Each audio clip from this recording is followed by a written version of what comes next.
संयुक्त राष्ट्र संघ यानी यूएनओ यूएनओ के बारे में हम लोग बात करते हैं। यूएनओ से संबंधित बढ़िया प्रश्न बनता है। सबसे पहला चीज ध्यान रखना है, यूएनओ की जो स्थापना होती है 24 अक्टूबर 1945 को। 24 अक्टूबर 1945 को संयुक्त राष्ट्र संघ की स्थापना होती है। इसकी जो स्थापना हुई थी, इसका मुख्य उद्देश्य था अंतर्राष्ट्रीय शांति एवं सुरक्षा प्रदान करना। अंतर्राष्ट्रीय शांति एवं सुरक्षा के उद्देश्य से अंतर्राष्ट्रीय शांति एवं सुरक्षा के उद्देश्य से द्वितीय विश्व युद्ध के बाद 24 अक्टूबर 1945 को विश्व स्तर पर एक बड़ी संस्था बनाई गई जिसका नाम है संयुक्त राष्ट्र संघ यानी UNO, united nation of organization. संयुक्त राष्ट्र संघ का नामकरण किसने किया है? तब आप लोगों को आंसर करना है डी रूजवेल्ट। ये अमेरिका के उस समय तत्कालीन राष्ट्रपति थे जिसका नाम है डी रूजवेल्ट। इसी डी रूजवेल्ट ने यूएनओ का नामकरण किया है।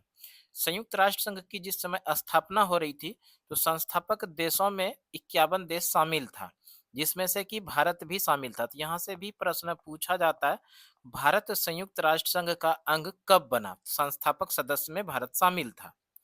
अब संस्थापक सदस्य की बात कर रहे थे, तो संस्थापक सदस्य जो 51 सदस्य देश थे, लेकिन हस्ताक्षर के समय में केवल 50 ने ही हस्ताक्षर किया था।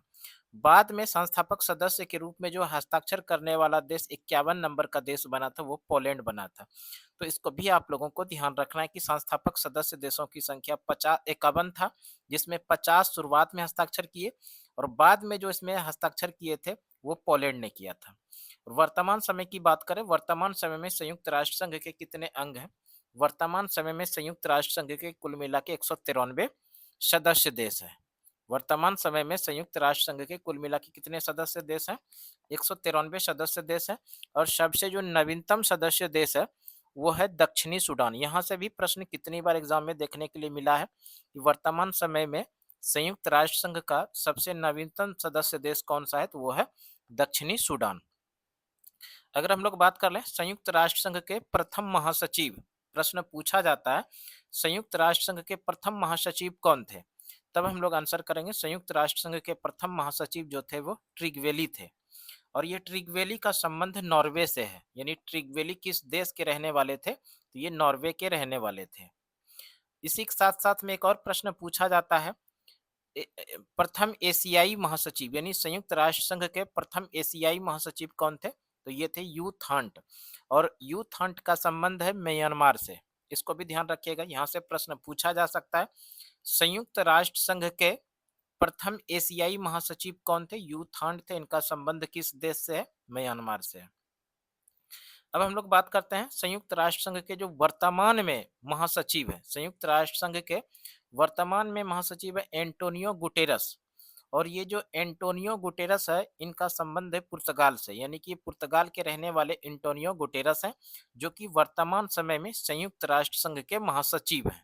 इसको भी ध्यान रखिएगा। अब बात करते हैं संयुक्त राष्ट्र संघ का हेडक्वार्टर यानी मुख्यालय। संयुक्त राष्ट्र संघ का मुख्यालय कहाँ पर है? न्यूयॉर्क के अंदर। न्यूयॉर्क अमेरिका का एक बड़ा शहर है न्यूयॉर्क।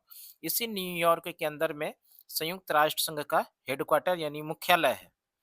संयुक्त राष्ट्र संघ के द्वारा कितने भाषाओं को मान्यता दिया गया है, यानी मान्यता प्राप्त भाषा जो है संयुक्त राष्ट्र संघ का, तो कुल मिला के मान्यता प्राप्त भाषाओं की संख्या की बात किया जाए तो कुल मिला के 6 मान्यता प्राप्त भाषा है। कौन कौन है? अंग्रेजी है, फ्रेंच है, रूसी है, अरबी है, स्पेनिश है और चीनी है।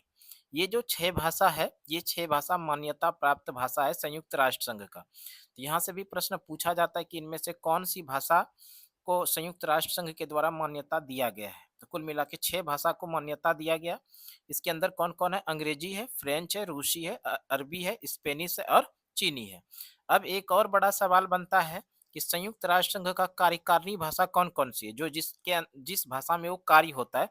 कार्यकारिणी भाषा जो है वो है अंग्रेजी और फ्रेंच। इसको भी ध्यान रखिएगा, अंग्रेजी और फ्रेंच भाषा जो है संयुक्त राष्ट्र संघ का कार्यकारिणी भाषा है। और अब आगे देखिए, संयुक्त राष्ट्र संघ के कुल मिला के अंग की बात करें तो संयुक्त राष्ट्र संघ के कुल मिला के अंगों की संख्या 6 है। संयुक्त राष्ट्र संघ के कुल कितने अंग हैं? की संख्या है 6 है, इसको ध्यान रखिएगा। 6 अंग में से कौन कौन है? तो सबसे पहला है महासभा है, सुरक्षा परिषद है, आर्थिक एवं सामाजिक परिषद है, न्यास परिषद है, अंतर्राष्ट्रीय न्यायालय है और सचिवालय है। ये 6 अंग हैं और इस 6 अंग में ये जो अंतर्राष्ट्रीय न्यायालय है, इस अंतर्राष्ट्रीय न्यायालय का जो हेडक्वार्टर है यानी मुख्यालय है वो नीदरलैंड के अंदर है। नीदरलैंड नीदरलैंड में द हेग एक शहर है, द हेग, यहीं पर इसका हेडक्वार्टर है। तो इसको ध्यान रखिएगा, अंतर्राष्ट्रीय न्यायालय का हेडक्वार्टर कहाँ पर है? दी हेग में। और दी हेग कहाँ पर है? किस देश के अंदर? नीदरलैंड। बाद बाकी जो पांचों अंग है, इस पांचों अंग का हेडक्वार्टर कहाँ पर है? न्यूयॉर्क के अंदर में। तो यहाँ से भी प्रश्न पूछा जा सकता है आप लोगों से। सुरक्षा परिषद, आर्थिक एवं सामाजिक परिषद, न्यास न्यास परिषद, सचिवालय, इस पांचों का हेडक्वार्टर कहाँ पर है? न्यूयॉर्क में। और अंतर्राष्ट्रीय न्यायालय का मुख्यालय कहाँ पर है? तो दी हेग, जो कि नीदरलैंड के अंदर है। इसी क्रम में हम लोग बात कर लेते हैं सुरक्षा परिषद। ये जो सुरक्षा परिषद है, संयुक्त राष्ट्र संघ का एक सबसे प्रमुख अंग है। संयुक्त राष्ट्र संघ का सबसे प्रमुख अंग में से एक अंग है सुरक्षा परिषद। और इस सुरक्षा परिषद को जो कहा जाता है वो कहा जाता है दुनिया का पुलिसमैन। इसको भी ध्यान रखिएगा, प्रश्न ऐसा पूछा जाता है संयुक्त राष्ट्र संघ के किस अंग को दुनिया का पुलिसमैन कहा जाता है, तो वो सुरक्षा परिषद को कहा जाता है। सुरक्षा परिषद में कुल सदस्य देश जो है कुल मिला के 15 है। सुरक्षा परिषद में कुल सदस्य देशों की संख्या कितना होता है? 15 सदस्य देश होते हैं। और इस 15 में भी दो प्रकार के होते हैं, एक होते हैं अस्थाई सदस्य और दूसरा आता है अस्थाई सदस्य। अगर अस्थाई सदस्य के बारे में बात करें तो संयुक्त राष्ट्र संघ के अंदर जो एक प्रमुख अंग है सुरक्षा परिषद, इसके अंदर में 5 अस्थाई सदस्य देश हैं। अस्थाई में कौन कौन है? अमेरिका है, रूस है, चीन है, फ्रांस है और यूके है। ये 5 ऐसे देश हैं जो संयुक्त राष्ट्र संघ के अंदर सुरक्षा परिषद का अस्थाई सदस्य देश है। यहाँ से प्रश्न पूछा जाता है सुरक्षा परिषद का इनमें से कौन सा देश अस्थाई सदस्य नहीं है? तो इसमें से पांचों का पांचों जो है ये अस्थाई सदस्य है। इसको छोड़ के जो भी देश का नाम आएगा वो अस्थाई सदस्य देश नहीं है। अब हम लोग बात कर लेते हैं वो अस्थाई सदस्य। वो अस्थाई सदस्य जो होगा इसके देशों की संख्या कितना होता है? 10 होता है। वो अस्थाई सदस्य देश कितने होते हैं? 10 सदस्य होते हैं। और इनका जो कार्यकाल होता है 2 वर्षों का, यानी कि वो अस्थाई सदस्य का जो 10 सदस्य होते हैं, इनका इन सदस्यों का कार्यकाल कितने वर्षों का होता है? 2 वर्षों का होता है।